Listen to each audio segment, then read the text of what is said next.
Good day to our future principals.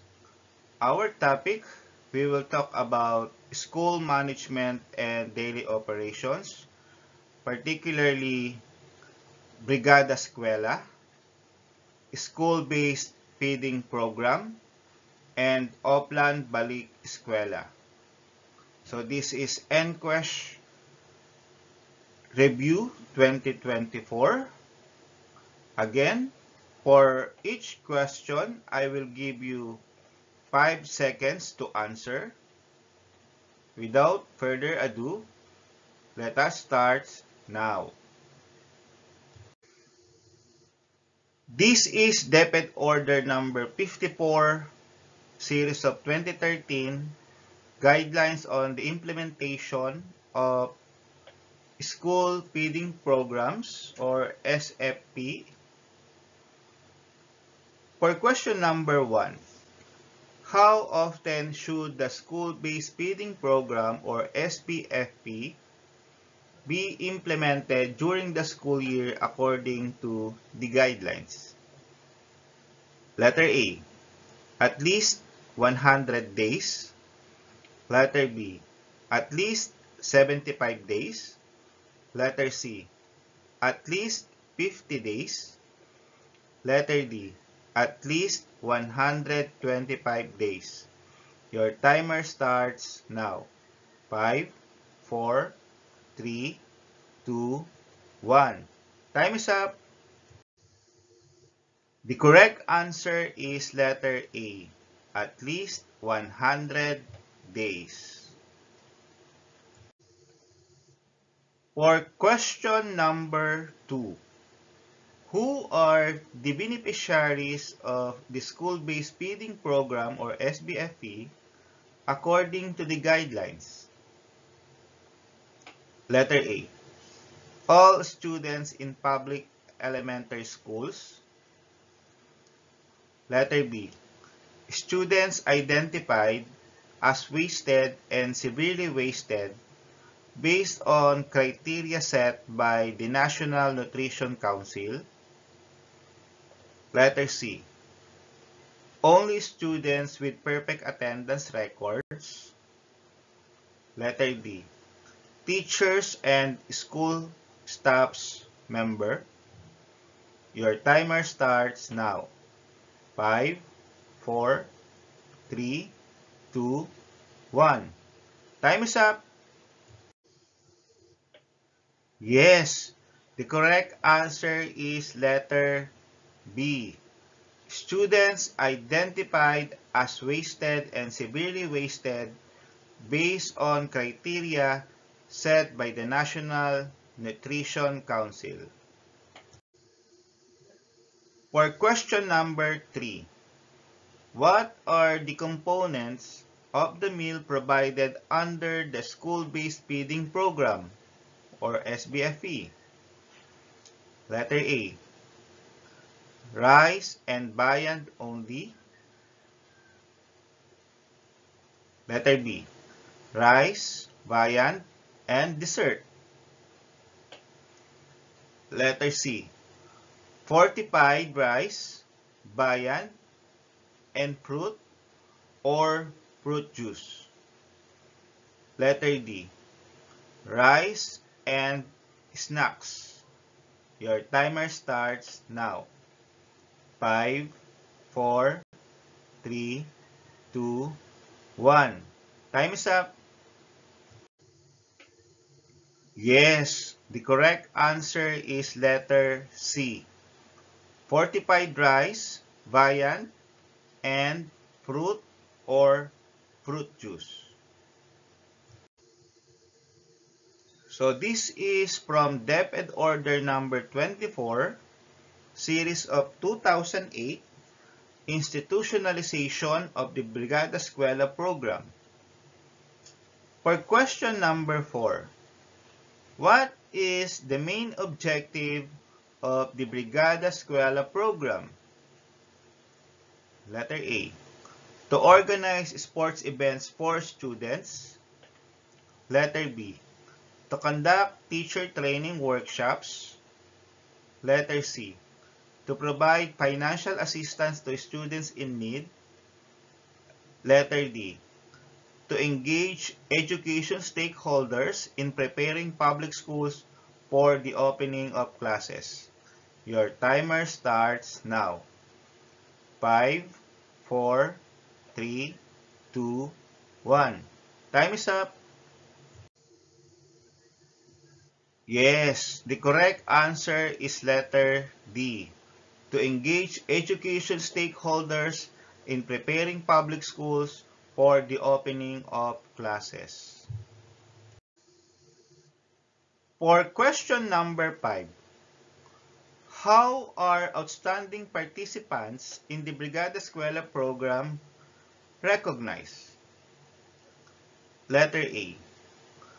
With medals and trophies. Letter B.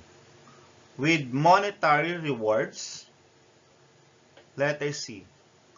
With extra credit points for students. Letter D. With free meals. Your timer starts now. 5, 4, 3, 2, 1. Time is up. Yes, the correct answer is letter A. With medals and trophies. Who are encouraged to participate in the Brigada Eskwela program? Letter A. Only teachers and school staff members. Letter B. Only students. Letter C. Education stakeholders in the community, including parents, local government units, and private sector partners. Letter D. Only school administrators. Your timer starts now. 5, 4, 3, 2, 1. Time is up. Yes, the correct answer is letter C. Education stakeholders in the community, including parents, local government units, and private sector partners. For question number 7, what is the main objective of the Oplan Balik Eskwela or OBE? Letter A. To organize extracurricular activities for students. Letter B. To provide free school supplies to all students. Letter C.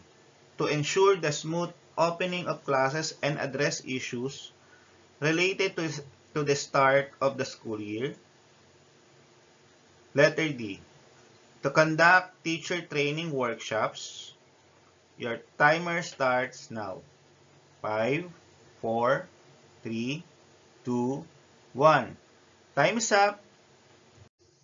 Yes, the correct answer is letter C. To ensure the smooth opening of classes and address issues related to the start of the school year. For question number 8, when does the Oplan Balik Eskwela or OBE period begin? Letter A. 2 weeks before the start of classes. Letter B. 1 week before the start of classes. Letter C. 1 month before the start of classes. Letter D. 2 months before the start of classes. Your timer starts now. 5, 4, 3, 2, 1. Time is up. Yes, the correct answer is letter A. 2 weeks before the start of classes. For question number 9, how are issues and concerns related to the opening of classes addressed during the Oplan Balik Eskwela? Letter A. By conducting community cleanup drives. Letter B, by providing free meals to students. Letter C, by organizing parent-teacher conferences. Letter D, by coordinating with DepEd offices and other stakeholders to ensure timely resolution. Your timer starts now. 5, 4, 3, 2, 1. Time is up. Yes, the correct answer is letter D. By coordinating with DepEd offices and other stakeholders to ensure timely resolution. For question number 10, what types of activities are typically conducted during the Oplan Balik Eskwela period? Letter A, sports tournaments. Letter B, curriculum planning sessions. Letter C, school repairs and maintenance. Letter D, cooking contest. Your timer starts now. 5, 4, 3, 2, 1. Time is up. Yes, the correct answer is letter C. School repairs and maintenance. Thank you for watching. I hope to see you in my next video.